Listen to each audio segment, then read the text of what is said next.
commencement était la parole, mais la parole était avec Dieu. La parole était Dieu. Impact à Liloba.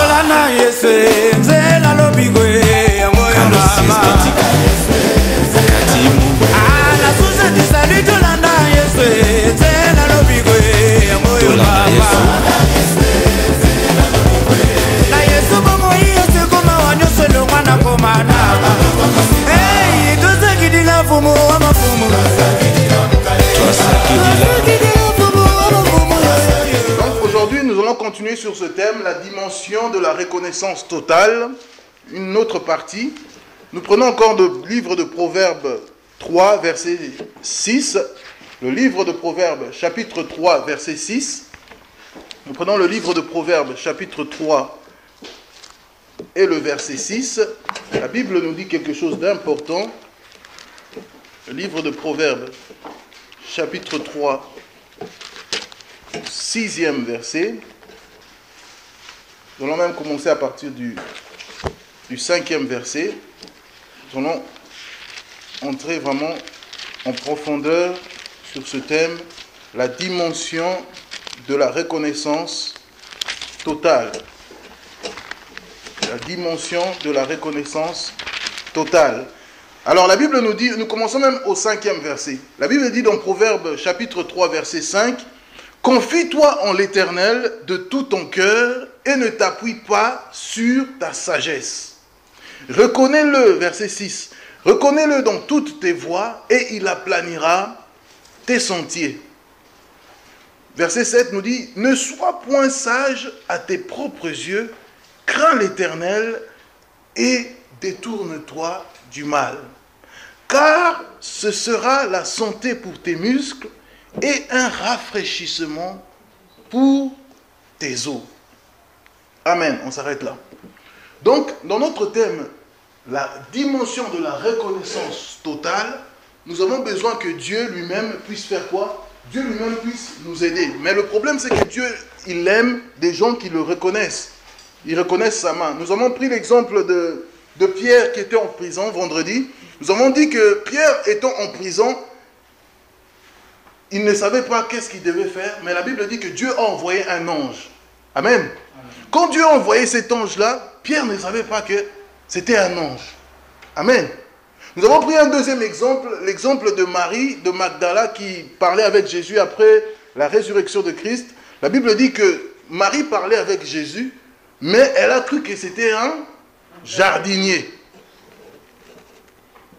Vous voyez, la Bible nous dit ici, reconnais-le dans toutes tes voies. Le problème, c'est que nous devons reconnaître Dieu, même dans les moments difficiles. Même quand tout va mal, même quand on est dans la maladie, quand on est dans les problèmes, dans les soucis, nous devons reconnaître sa main.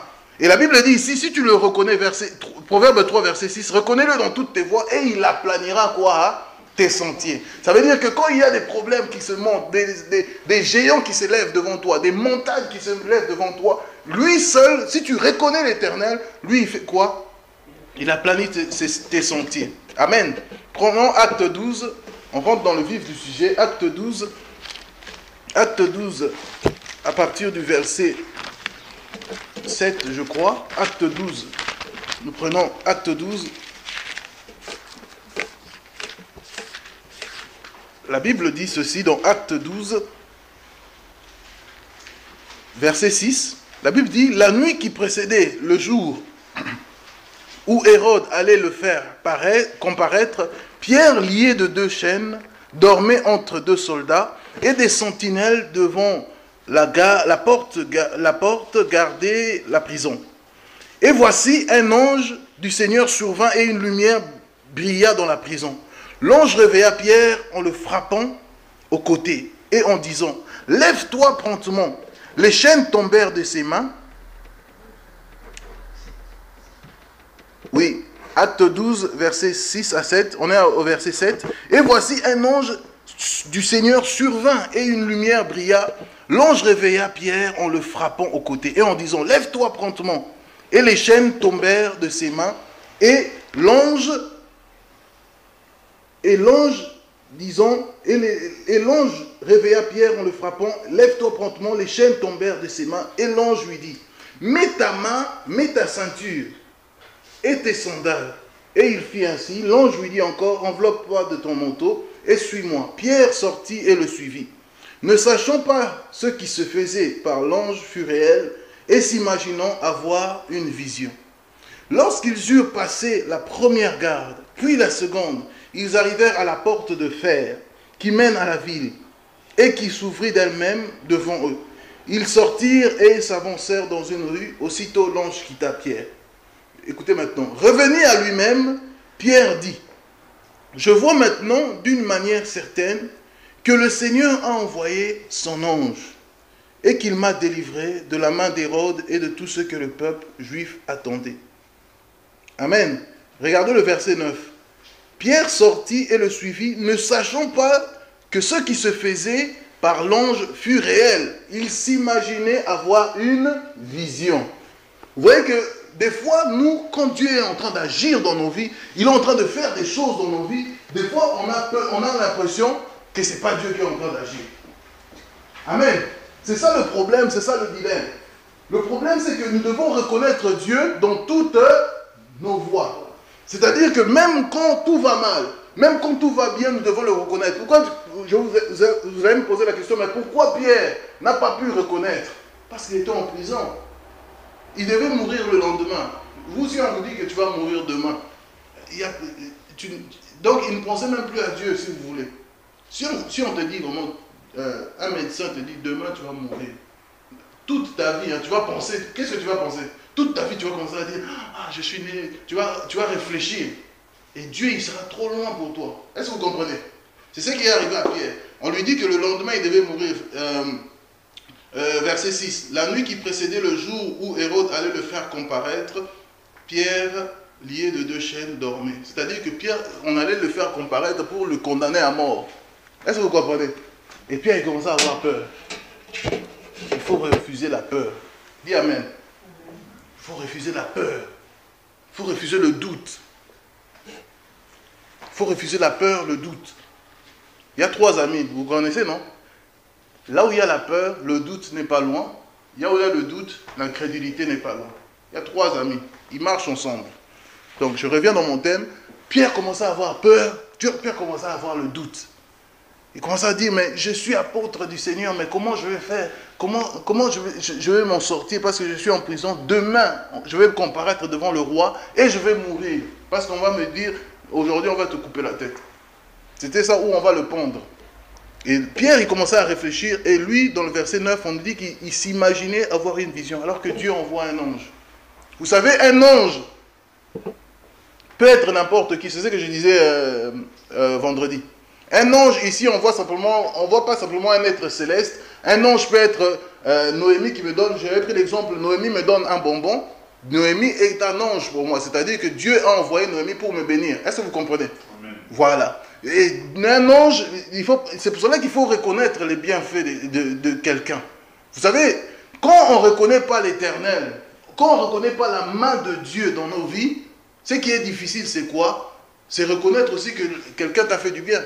Pour reconnaître que Daniel m'a fait du bien, il faut que je reconnaisse quand même que Dieu a utilisé Daniel pour me faire du bien. Est-ce que vous comprenez? Amen. C'est pour cela que vous voyez des gens dans la vie, ils ne sont pas reconnaissants. Il ne faut pas s'en faire pour ces gens-là, parce qu'ils ne reconnaissent pas déjà que Dieu est au contrôle de leur vie. Est-ce que vous comprenez?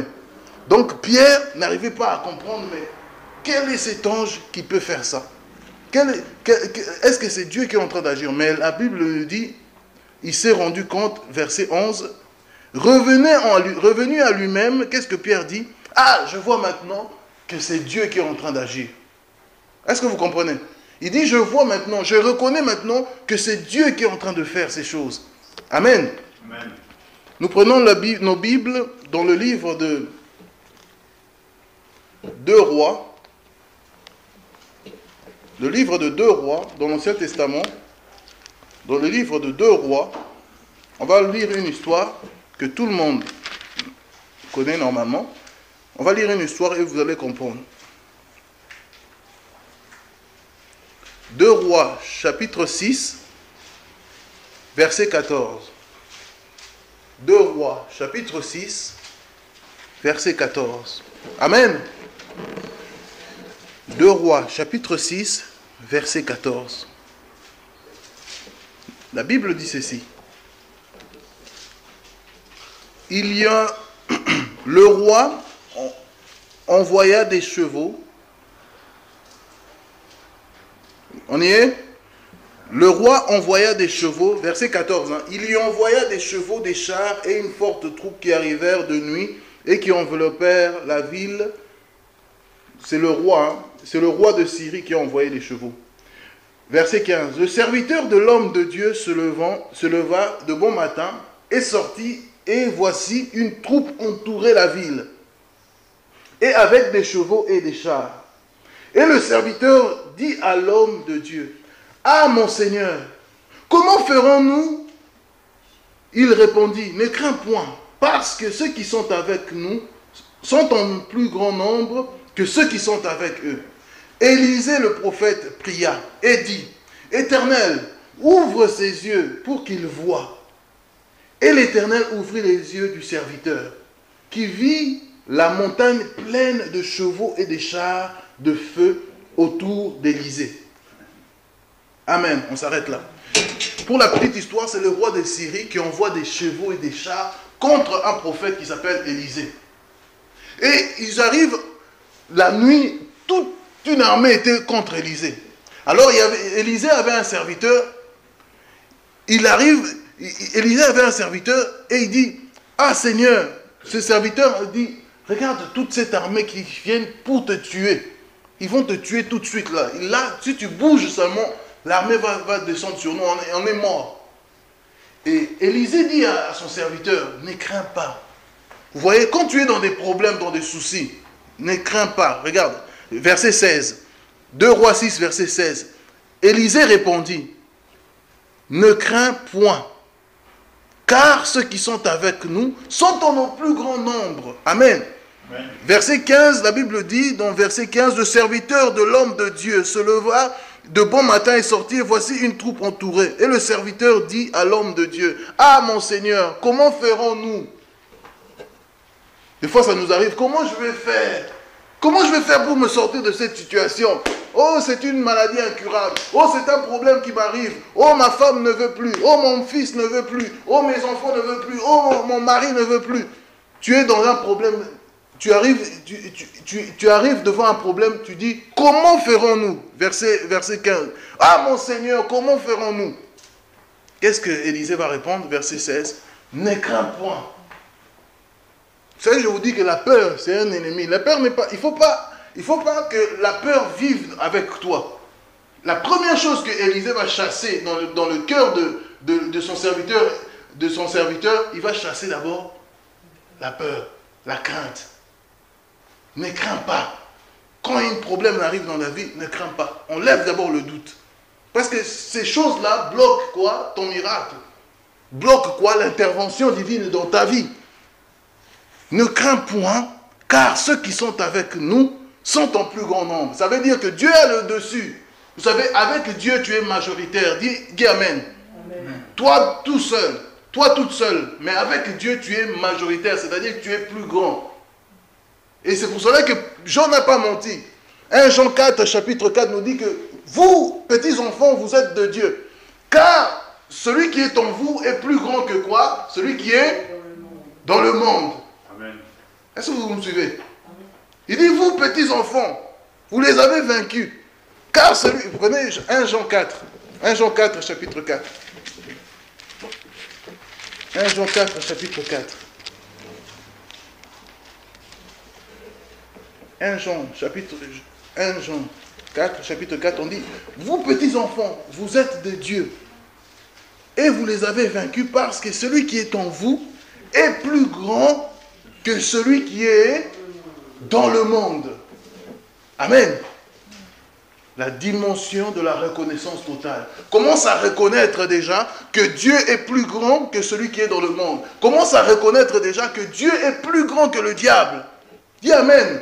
Amen. Même si le diable fait tous ses grimaces, moi je dis toujours qu'il peut faire tous les grimaces. Des problèmes arrivent, des problèmes sérieux nous arrivent. Ça attaque ta vie, ça attaque ta famille, ça attaque partout.